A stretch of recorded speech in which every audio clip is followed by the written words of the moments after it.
بہت سارے لوگ یزید کے نام پہ اسلامی تاریخ میں یزید کے بعد بھی گزرے ہیں. بڑے بڑے محدثین ہیں جن کے ناموں میں یزید آتا ہے. بات چل پڑی ہے تو میں چھیڑ دوں یہ موضوع تھوڑا سا.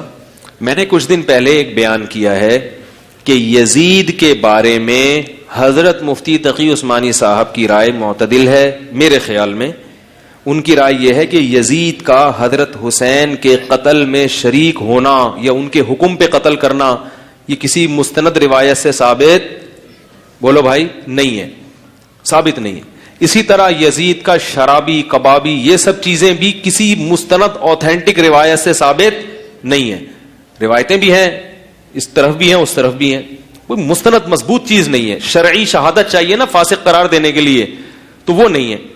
اس بیس پہ حضرت مفتی تقی صاحب کی رائے یہ ہے کہ یزید کے بارے میں کیا کیا جائے, خاموش. وعلیکم السلام ورحمۃ اللہ. جی آپ کا یہ کہنا کہ کئی بزرگان دین کا نام یزید تھا اور یزید کے تعلق سے جتنی فاسق اور فاجر کی روایت ہیں وہ مستند نہیں ہیں. دیکھیے جن بزرگان دین کا نام یزید رکھا گیا تھا پہلے یہ ثابت کیا جائے کہ ان کے والدین نے حضرت امام علی مقام رضی اللہ تعالیٰ عنہ کے مقابلے میں جو یزید تھا اس کی نسبت سے رکھا تھا, یا جنگ بدر میں جو صحابہ کرام جن کے لیے جنت کی بشارت اللہ کے رسول صلی اللہ علیہ وسلم نے دی ہے اور جن کے لیے جنت کی بشارت قرآن کریم میں اللہ تعالیٰ نے دی ہے ان کی نسبت سے یزید رکھا گیا ہے. اس لیے کہ صحابہ کرام میں یزید نام کے بزرگان دین تھے اور اصحاب بدر میں بھی یزید نام کے صحابہ کرام رضوان اللہ علیہم اجمعین تھے. تو یہ ایک بہتان لگانا ہوا بزرگان دین پر. پھر یہ کہنا کہ فاسق اور فاجر کی روایتیں یہ مستند نہیں ہیں, یہ صرف اور صرف یہ دیوبندی فالوورز کہتے ہیں, اور جس کو یہ مانتے ہیں تقی عثمانی جو کہ ایک اور دیوبندی ہے, تو دیوبندی اپنے ہی دیوبندی اساتذہ سے یہ کہتے ہیں. اس لیے کہ اس شخص نے یہ بھی کہا کہ تقی عثمانی صاحب کی بات مجھے معتبر لگتی ہے. یہ بات ان کے حساب سے صحیح ہے اس لیے کہ یہ دیوبندی فالوورز ہے. ہم چونکہ اللہ تبارک و تعالی کے نیک بندوں کی اتباع کرنے والے ہیں, سلف الصالحین کے فالوورز ہیں, اور سلف الصالحین نے یزید کے فاسق ہونے پر کلام کیا اور یہ تواتر سے ثابت ہے.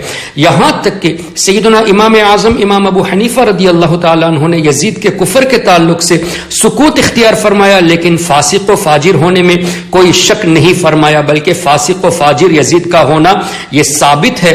دراصل بات یہ ہے جیسا کہ اعلیٰ حضرت امام اہل سنت مولانا شاہ احمد رضا خان رحمۃ اللہ تعالی علیہ نے دیوبندیوں کے تعلق سے واضح طور سے فرما دیا کہ دیو کے بندوں سے ہم کو کیا غرض, یہ تو دیو کے بندے ہیں, یہ تو شیطان کے بندے ہیں, ہمیں ان سے کیا غرض, دیو کے بندوں سے ہم کو کیا غرض, ہم ہے عبد مصطفیٰ, پھر تجھ کو کیا, دیو تجھ سے خوش ہیں پھر ہم کیا کریں, ہم سے راضی ہے خدا پھر تجھ کو کیا. اور اس شخص نے یہ بھی کہا تو یا رسول اللہ کہتے ہیں وہ مشرک ہیں, ان کے پیچھے نمازیں نہیں ہوتی. تو اعلیٰ حضرت نے اس کا بھی بہت خوب جواب عنایت فرمایا.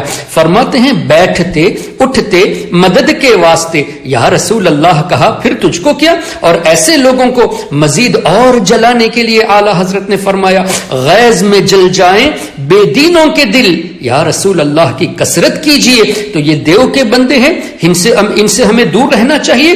ہاں اگر یہ توبہ کر لیتے ہیں تو ٹھیک ہے, اور اگر نہیں تو اعلیٰ حضرت کا ایک اور شعر یاد آ گیا, تیری دوزخ سے تو کچھ چھینا نہیں, تیری دوزخ سے تو کچھ چھینا نہیں, خلد میں پہنچا رضا پھر تجھ کو کیا. اور آخر میں یہ بات بھی ذہن نشین کر لے کہ یزید امام علی مقام امام حسین رضی اللہ تعالیٰ عنہ کے مقابلے میں تھا, اہل بیت کے مقابلے میں تھا, اور تم اس حیثیت سے اگر یزید کی تعریف کرتے ہو تو تمہیں یزید مبارک, ہمیں امام علی مقام کی غلامی مبارک. وما علینا الا البلاغ.